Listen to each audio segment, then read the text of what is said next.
the outside of the road. If it's not practical, please make sure that they are held or easily within your reach. Also, we ask that you keep your head, hands, and feet inside the cars at all times and do not stand up and move around while the train is in motion. Eating and drinking is not permitted, but water from an enclosed water bottle is just fine. We are now heading over to the Firestone station. Thank you.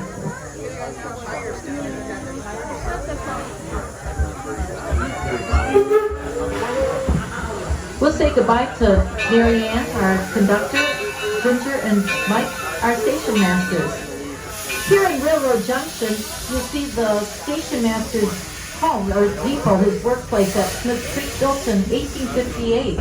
A station master was a person who assisted the engineers on the locomotive. Henry Ford had this particular station brought here because it has a young Thomas Edison connection. He grew up in Port Huron, Michigan, and he would catch the train to go all the way down to Detroit, about 50 miles, just to study at the Detroit Public Library. In front of us is the Detroit, Toledo, Milwaukee Roundhouse, built in the year 2000 and made to look like one from 1884 in Marshall, Michigan. In front of that is the Pierre Marquette turntable, built in 1901 from Petoskey, Michigan. That's the way that we get our locomotives and other rolling stock in and out of the roundhouse. Roundhouses like this began to appear with the advent of the steam locomotives because that's where a locomotive will go on a regular basis for maintenance and repair.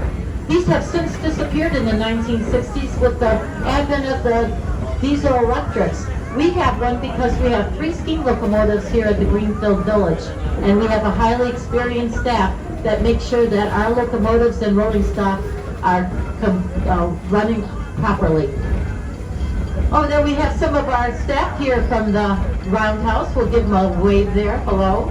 Some of our engineers and firemen and conductor. Conductor Mike will be out today too.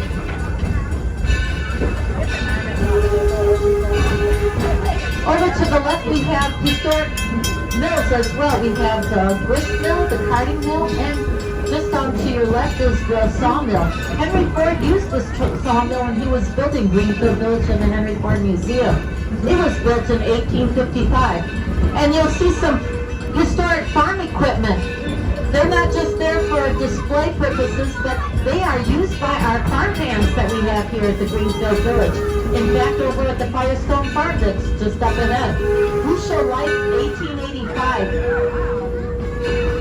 We have staff on hand inside the farmhouse who will show you some of the implements and equipment that they would have used back in the day.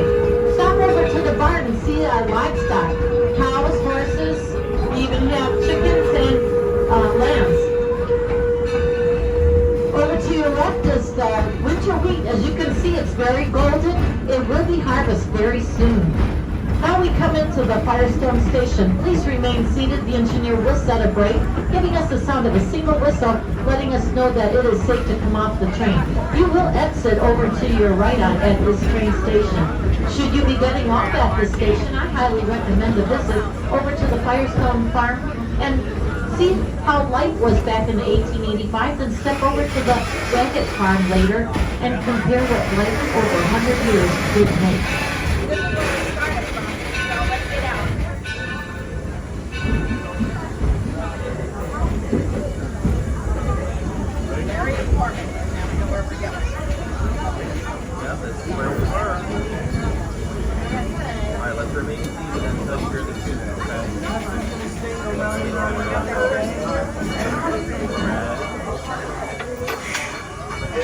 Wait for the whistle.